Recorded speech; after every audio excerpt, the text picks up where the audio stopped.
So perusing photography submissions for an open call is one of my favorite parts of my job. It gives me a fleeting glimpse of what artists are interested in at that moment, whether it's a particular question, driving a project, or even a photographic process. I saw a lot of great work for this year. Yet to me, Murph's series, American Mother, American Father, which won him this year's Spotlight Award, stood out both visually and conceptually. I was absolutely bowled over by its visual strength and by how adeptly he wove together portraits, landscapes, sometimes still lifes and appropriated images to create a choreographed narrative that was at once intensely personal, but also spoke more broadly to poignant themes facing Black communities in the United States today. Simply put, this project felt like music to me.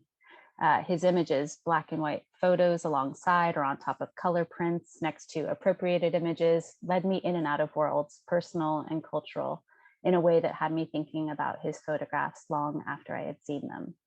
So today I feel honored to speak with the brilliant Zora J Murff and share his thoughtful, moving work with this audience. I'm just going to give a little overview that doesn't encapsulate all of the awards and honors he has received, so apologies. I'm sure on his website you can find them all. But he's an American artist, activist, and educator currently based at the University of Arkansas. Prior to his photographic career, his early studies and focus were in psychology and social work, and he later earned his MFA from the University of Nebraska-Lincoln. Since then, he's been the recipient of many awards and honors, and for example, in 2019, he was shortlisted for the Aperture Portfolio Prize. He was also an artist in residence at Lightwork, an artist-run nonprofit organization that directly supports artists working in photography or with photography. The following year, in 2020, he was included in the exhibition Companion Pieces New Photography at MoMA.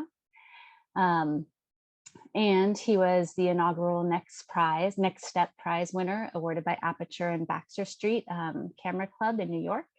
He's also represented by Weber Gallery in London. And he's now published several books, including Corrections, At No Point in Between, Lost, Omaha, and most recently, True Colors, which is amazing.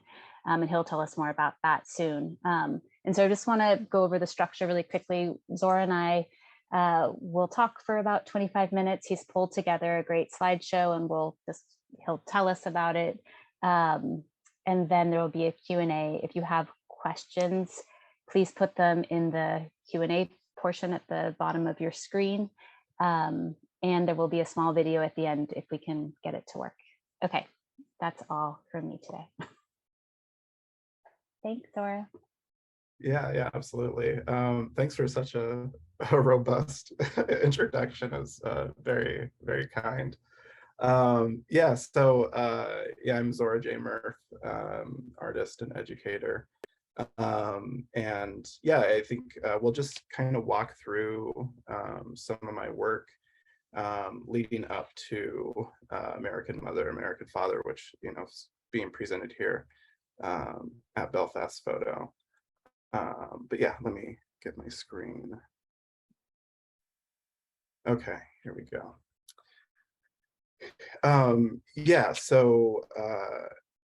I started out as a photographer, a time in my life when I just was really unsure about what I wanted to do. Like in my life professionally, I was at this crossroads where I'd been working in social services for a number of years. And at the time I was working with kids in the juvenile criminal justice system. And, this work, I think, looking back at it now, I see myself earnestly trying to talk about like the social aspects of the system, but I think deeply acknowledging the roles like images, stigma, stereotype exist inside of the criminal justice system.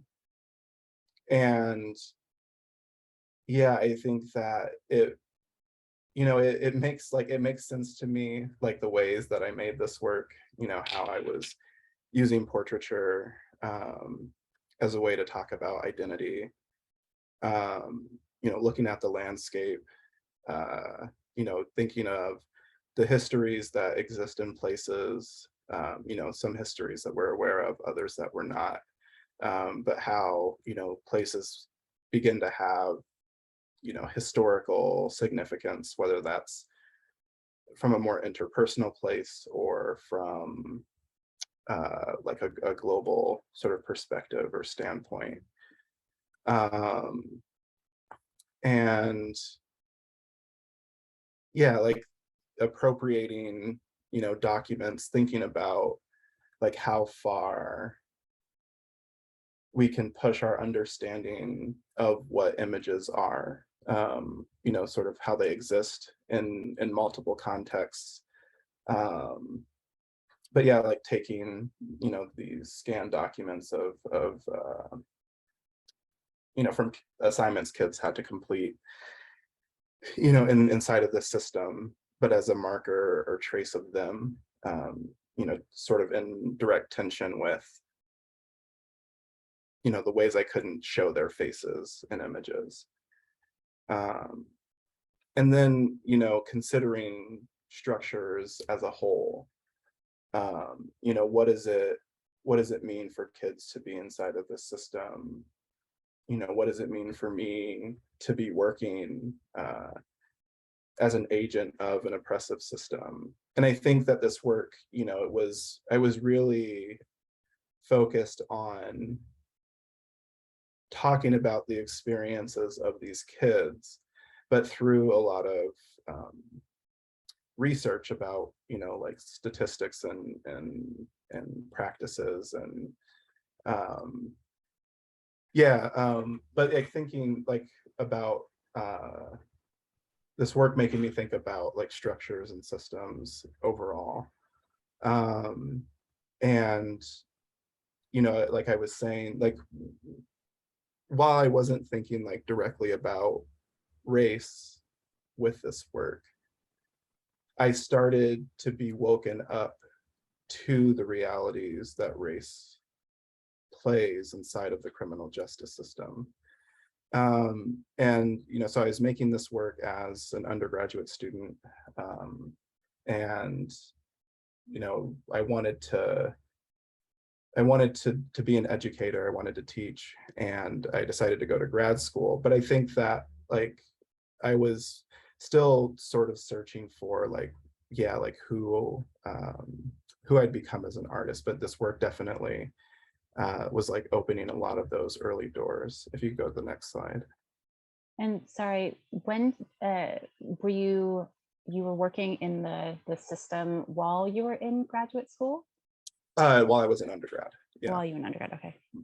Yeah. Yeah. And so, 2015, I graduate, and then I go to the University of Nebraska. And I think, like the imagery on this particular slide, while difficult, it it definitely like illustrates the mindset that I was in. And I think again, kind of, waking up to the realities of race in America. What does that mean for me as a Black person? I was really deeply concerned about a lot of the imagery that I was seeing, at this time where, I'm trying to figure out like what images mean to me and how I intend to use them as an artist. I can go to the next slide. And so that's when I arrived at making At No Point in Between. And so this work, I guess what I set out to do with making it was to take all of these particular social phenomena that have taken place throughout time as a means to subjugate Black people, and marking them all as corollaries.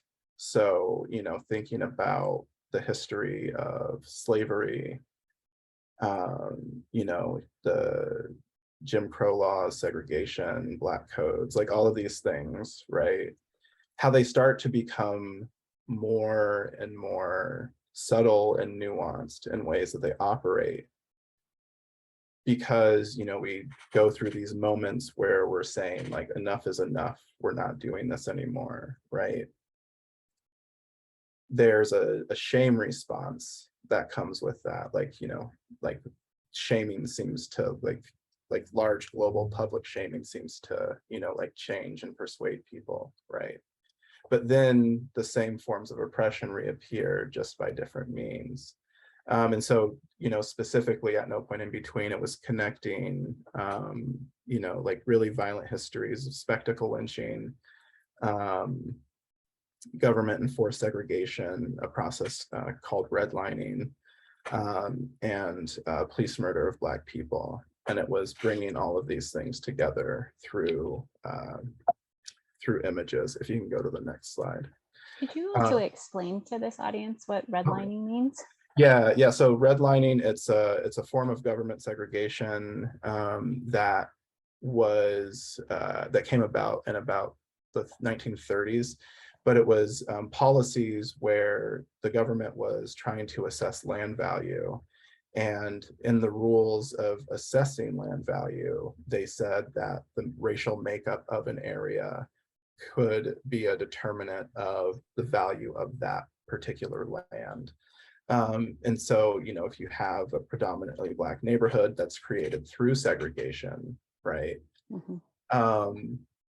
The government saying, well, that area and then areas bordering it or touching it, right?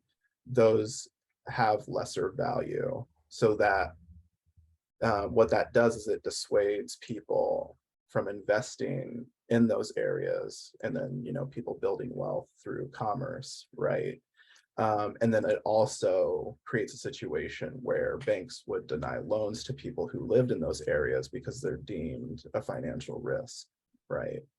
And so, yeah, so it's like, again, you know, thinking about subtlety and nuance. Well, you can't legally segregate people. You can't say this area is whites only, right, on paper, but let's use these really subtle real estate laws and lending practice rules as a way of continuing that, like, and where people can't see it, right? But you're finding it in the landscape too, right? Right, exactly. Yeah, and so it's taking, you know, history, both, you know, social history, but then also visual history, and again, kind of collapsing them together. So here on the left, we have an image that was made at a spectacle lynching of Will Brown in Omaha, Nebraska, where I was making this work, you know, sort of juxtaposed with this image of police officers being sworn in. And so we've been continually exposed to white racial terror, you know, since the founding of this country. And these images point directly at the perpetrators of that violence, right? But again, marking them as the same group of people, white mobs that then became police and are doing, you know, murdering Black people in the streets. It also points to the spectacle that you bring up, right? Yeah, this like these groups of people and wanting to be photographed and remembered for their acts. Mm-hmm. Absolutely. And so then, you know, trying to like, if this, you know, like this practice of redlining is made to be invisible, right? What are the ways that photography has done the thing that it always does, where it sort of acts in this subversive way, just simply through the act of recording objective things. So, you know, one way that redlining was sort of pushed to the next level was through the United States like freeway system being built. And so you would see during that time the government claiming large swaths of land as you know, like public domain, and then, you know, but those things being placed through Black neighborhoods where you have you know, massive amounts of displacement, homes being destroyed. And so this is an image that was made in San Antonio, Texas in 1969 of a freeway being built through a Black neighborhood. And so, I think that I was looking specifically for an image like this from the construction of the freeway through the neighborhood in North Omaha where I was making this work, but then I couldn't find an image like that. And then I came across this one. And then there was like this moment where I was like, oh, but I can still say the thing that I'm wanting to say while also revealing a larger truth, right? I'm talking specifically about North Omaha, Nebraska, but San Antonio, Texas, Los Angeles, California, New York, Detroit, Chicago, any major metropolitan area that has a predominantly Black neighborhood, there's going to be some sort of entanglement with the interstate, because again, these decisions were made similarly by design. Next slide. And so then, trying to think about being on the ground in the neighborhood, and even the stigma that I encountered when I started making pictures here. A lot of people, like when, I was telling them about this new idea that I had and that I'm going to this neighborhood, they're like, oh, well, you got to be careful, make sure you're safe, watch your back. And again, there was like this discrepancy between like going there and like I'm walking down the street and I'm just chatting with people because it's predominantly Black, a safe space for me, where, but it carries the stigma as a bad place. But it's this thing that white people continually do, is where they create problems and then denigrate the people who are suffering the consequences of the problems that they've created, right?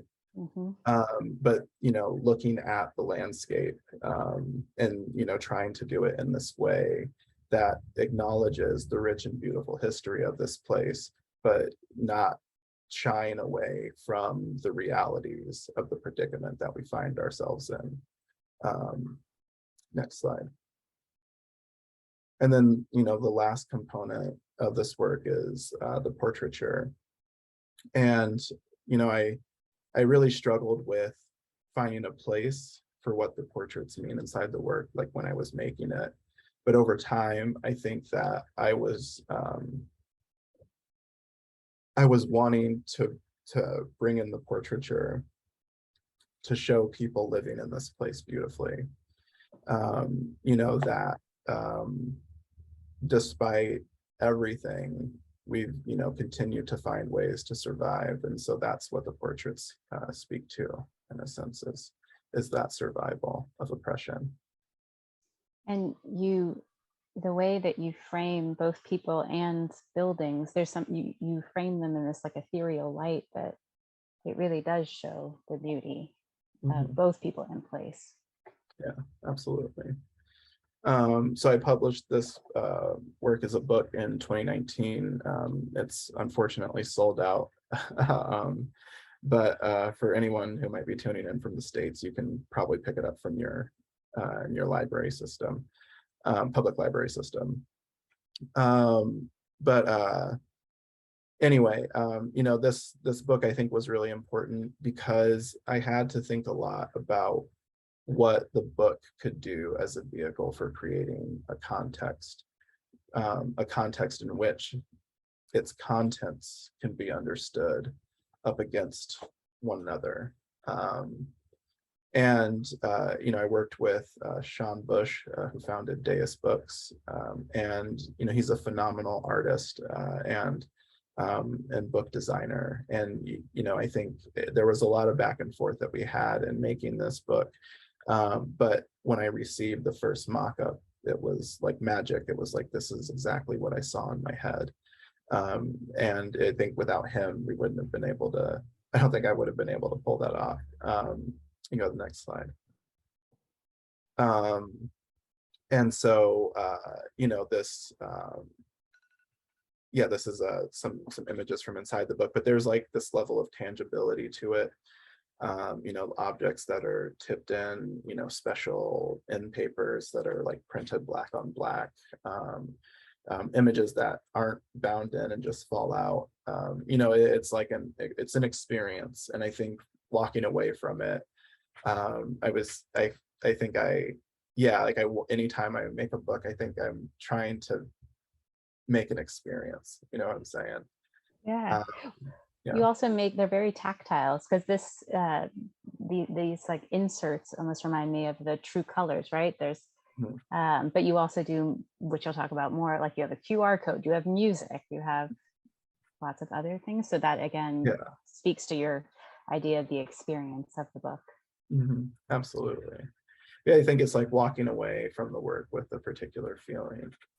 Yeah, we can go to the next slide. So yeah, True Colors, or Affirmations in a Crisis, just released by Aperture earlier this year, late last year, early this year. And so, yeah, this is a, a product of the Next Step Award. And I think it was a moment for me to, yeah, to be vulnerable and to be subversive. I guess continue being subversive, but thinking about, being an artist the past 10 years and all the experiences that I've been through because I'm a Black artist, right? That, these things aren't openly acknowledged or discussed. Like histories are, hidden. We teach the white Western history of photography like it's the truth, right? Yeah. And I wanted to do something for anyone who had ever felt any of the pressures, any of the harm that I had felt. And again, doing that by crafting an experience. You can go to the next slide. So I think this is like one of this contribution. Oh, sorry. Let me step back a little bit. The book has a number of contributions from people who have supported me along the way, to getting to this moment, to being able to make this book. And this is a contribution by my friend Aaron Turner. It's like an annotated footnote, but I think that if there is any sort of key in the book to unlock everything inside of it, I would say that it's probably Aaron's footnote, where he does really well, like he writes really well what I am like doing in real time. And I think, yeah, it's just one of these really, like, I think beautiful moments of collaboration where two people are just, kind of in sync. But in it, he's talking about, if you go to the next slide, he's talking about, this image on the right, which is a photograph made by a photographer named John Johnson between 1921 and 1925. He's the black man in the very back of the frame. And he lived in Lincoln, Nebraska. And so I think I found out about John Johnson and I couldn't help but think about myself. And, like this image, like very succinctly illustrates a lot of like how I feel towards my experience of living in Lincoln, Nebraska. Like this is oftentimes what I felt like. And so I think there was really something important about touching that history, whether, like that was John Johnson's intention or not, it was still something that like just through solely reading this photograph, it made me feel something, it moved me. And then thinking about it, up against the image on the left, which is a picture of Standpipe Hill in Tulsa, Oklahoma. And it was an internment site. So in 1921, a white mob destroyed, like completely leveled a Black neighborhood, committed vicious acts of white terrorism, firebombing buildings, shooting people in the streets, looting, robbing, essentially just complete murder and chaos for multiple days.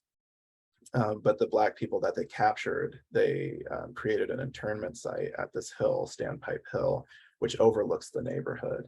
So, you're locking people in this space and, exposing them to the terror that you're committing. And so I think, you know, me taking that photograph and then thinking about like this sort of concert of history that's happening by people deciding to make pictures either of themselves or things that they're interested in, but that we're talking from very particular standpoints, and that images can be read in those multiple ways, where you're touching on your own truth or maybe larger truths. Next slide. So, you know, again, it's just like this really deep like exploration, but there's like, yeah, moments like where I'm, you know, like looking at myself in these very particular ways, things that have inspired me inside of visual culture, symbol making.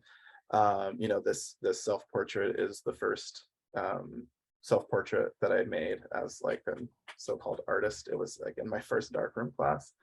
But like, you know, yeah, like when I made the book, I considered everything that I'd ever made up until that point as potential content for the book. And it was really a beautiful thing to go back and see these moments. Next slide. And you went back over those moments during lockdown or during the pandemic, is that? Okay.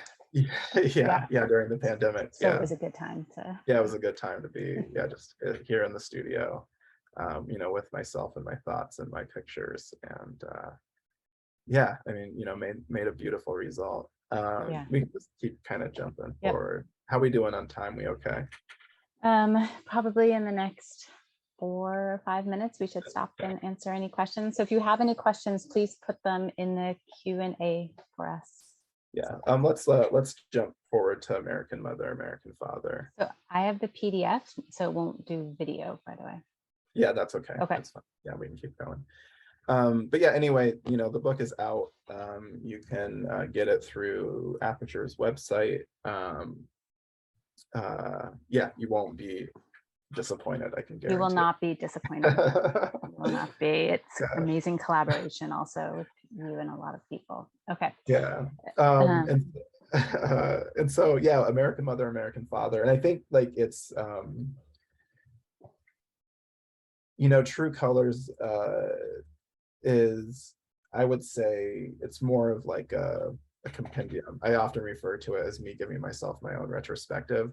You know, it's not like, you know, kind of a body of work per se, like, you know, sort of how we do in the photography world.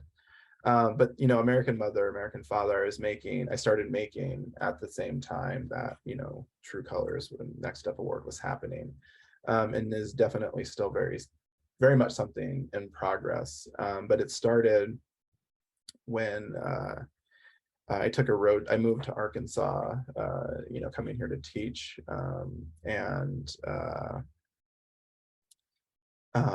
you know, like started reconnecting, you know, with my family. Like my mom's side of the family originated here where I'm at. And then my dad had moved back to Chula, Mississippi, where his side of the family originated from. And I had a chance to go visit. And so I was just really deeply thinking about myself and the places that I find myself in. And, you know, like what, you know, I've talked about a lot about, you know, this history of racial violence on, you know, these really large levels, or, you know, sort of, you know, in these global ways. But like, how do I talk about it interpersonally through imagery? And this work is that exploration. Next slide. But I would say that it's a lot looser than anything that I've made in the past, where there's, yeah, like I don't know if I have fully formed my intentions for it yet. But I think it's nice to have moments of reconnecting, again, with family and with place along the way. So this is my dad, and this is on land that our family once owned. There's a church that's there that's still standing that I think my great grandfather built. There's our family cemetery plot, you know, going back to, you know, the first matriarch after slavery. And so, you know, this image, I think, alludes to that, that connection again. You can go forward. You know, like me making images of myself, you know, thinking about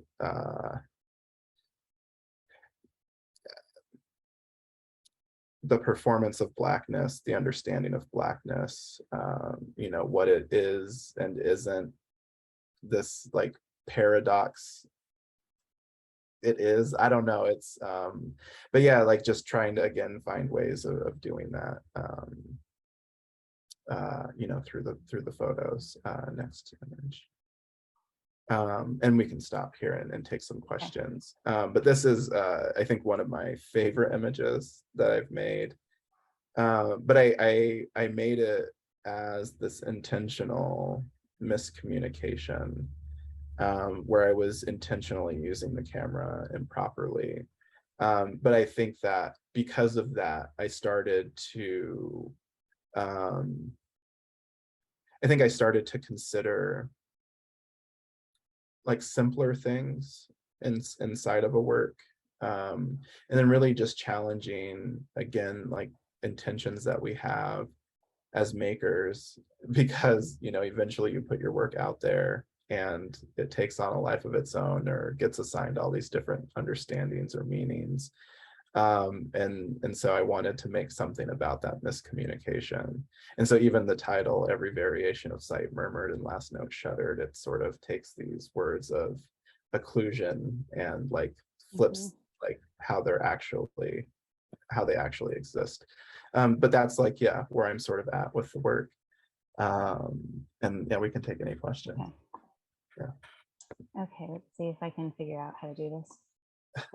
Okay. Okay.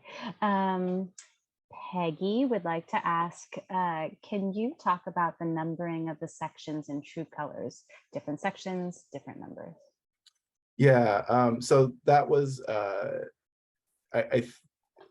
the structure of the book, it's like has like different chapters, but it's talking about very, very specific experiences or things that I'm remembering. And, you know, it's happening in periods of time. And so, you know, if you're looking at the table of contents, you'll see that sometimes the numbers jump back and forth, but I think that's like, again, an illustration of like how we actually experience memories, right? Like, it's not like it's not in like a straightforward way, like when you know, like when you see it in a movie, right? Where it's not very clear, or sometimes you misremember things, or right, you start to make things up. And so I think it was like having this kind of play where everything wasn't necessarily straightforward. And then just the timestamp, you know, it's like a, you know, a numbering convention that we all sort of see. And so just using that as a way to reference that you're kind of having an experience in different times. Yeah. So another question about True Colors is about the contributors, how you chose or how you decided to bring them into the book. And this question also relates to a question I have just about collaboration. Yeah. So. Yeah. Well, I think, like I said, you know, it was choosing people who are really important to me or inspirational to me. And so choosing the people, I think, was easy. But then the content became, I wouldn't say that it was difficult. It was just like, it took a lot of work to make it all fit together, you know, like where things landed in the book. But the content itself, I think, you know, everyone brought their best, you know. Whittling Cadet, like I asked her, you know, if she wanted to be in the book, and she was like, yeah. And then she was like, I have the perfect pictures for you. I just made these. And then she like, and it was, so I didn't even know. And it was just like, this is what you're getting. And I was like, I love it. But then it was like, oh, I can see where this fits. in the kind of arc of the storyline, right? You know, same with like Legacy and Jay and Raina. And then, you know, the conversations with Sasha and Bill. I think it was just talking with, like, it was just having a conversation that we would have had anyway, you know. Yeah. And so like I think it was just having like those moments where, you know, I'm talking with somebody else, but then you're you know, by being privy to that conversation, you're picking up on key themes of the book, right? Like Jay's essay was excellent. Mhm. Really, really interesting. And that came about partially by a conversation you had. Yeah, yeah, it was just us talking about, you know, like being in, you know, in grad school, and you know, like how like maddening of a situation that is, because like you see the different treatment happening, and it's like happening in real time, and even if you call it out, you get gaslit. Oh, that's not what happened, right? And so we were just like kind of talking about that experience, and then he was like, oh man, someone should write an essay about that. And I was like, why can't that be you? and then You're like, I have a then great idea. right, but then he actually did it, and I think that was again like the kind of beauty of it, right? Was like, it wasn't about like, you know, it needs to be this for the book. It was just like he wrote that before I even, you know, knew about the book, right? And then it was just like, oh, this would fit, right? And yeah, so I have another question from Samantha. Do you think your move to Arkansas from the Midwest has changed the way you work or anything within your work? um I think that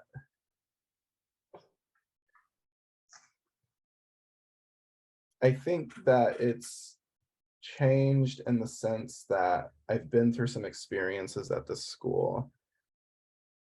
Um, and I think particularly ones where I've had to step into moments where students were about to be harmed,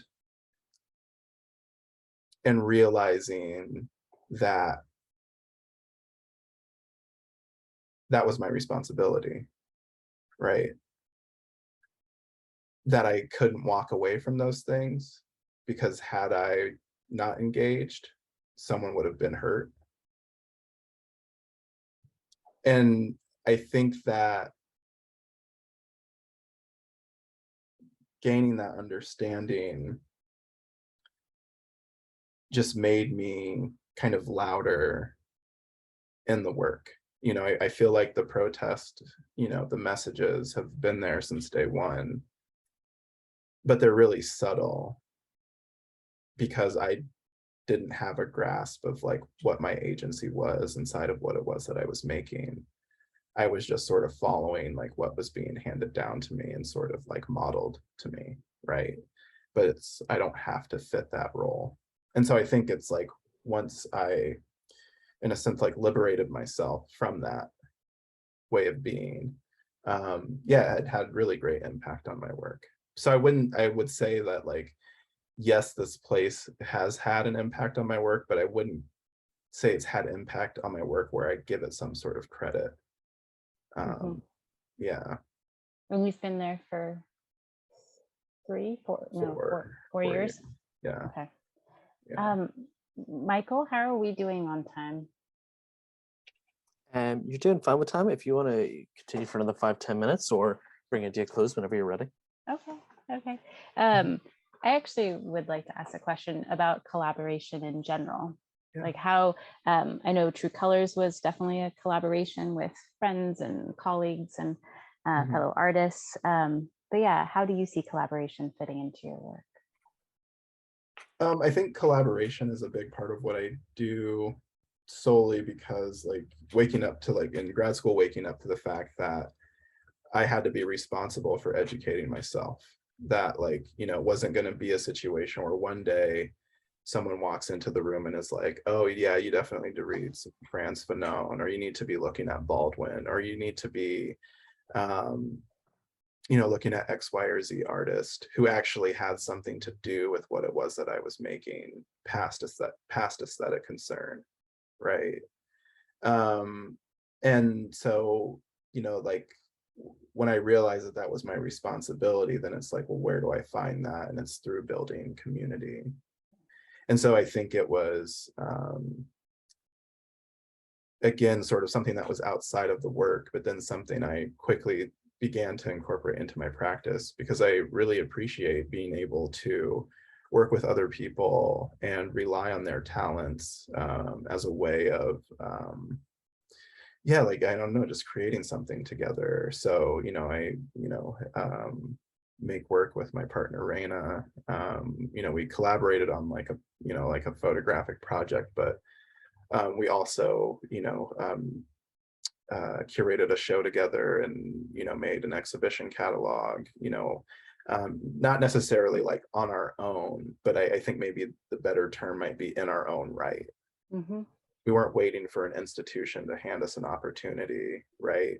Or like yeah, sharing opportunities that we're receiving. And I think that's like, again, another part of the ways I collaborate is just through trying to share opportunity with other people. What can you scheme up and dream up, right? Together. Yeah. And rise up together. Right, exactly. Bring everybody up. And do you feel like you've done that also with your students? Because I know that weren't they also somewhat a part of the book? Yeah. So Nick Norman, a grad student that I worked with here at Arkansas, and Tay Butler, also another grad student. Yeah. Mm-hmm. But yeah, I think, yeah, it's, like it's an environment where like we all learn things from one another. And I think that's like maybe the one thing keeping me in education is being able to share and learning with other people. Because it's like, yeah, it's like a magic thing, and it's like a really great thing to get to go and do every day. So yeah, it was like no questions asked. Of course, of course my students were going to be in my book, right? Yeah, no, I'm really glad to hear that. Yeah. And then I guess, yeah, I'll ask one last question because I don't think anybody else has any, but if you do, please put it in the chat. Do you have any advice for photographers, like young photographers who are just starting out, like something maybe that you wish someone had told you? I mean, I think just be yourself at every cost. That the art world, quote unquote, is like built upon commerce and exploitation, and you're only ever an exploitable resource, even though agents of institutions will try in every way to make you feel otherwise, where they try to manipulate you as a person to gain from you as an artist. So be careful of those things. I think that's probably the chief piece of advice that I would have. Be you at all costs. And if anything ever feels wrong, it probably is. Trust your instinct, talk to other people. Yeah. I think to talk to other people is also really important. And what you were saying in the question before, having your community and having people that you trust that you can run things by, whether it's brainstorming an idea, a book idea, or just, yeah, institutional questions. Mm-hmm. But I think that this has been a wonderful conversation. I'm so glad, Zora, that you gave this presentation. Thank you. Yeah. Thank yeah, you. Of course. And congratulations. Yeah. Spotlight Award. Yeah. Thank you. And thank you, everybody. Thank you, Michael.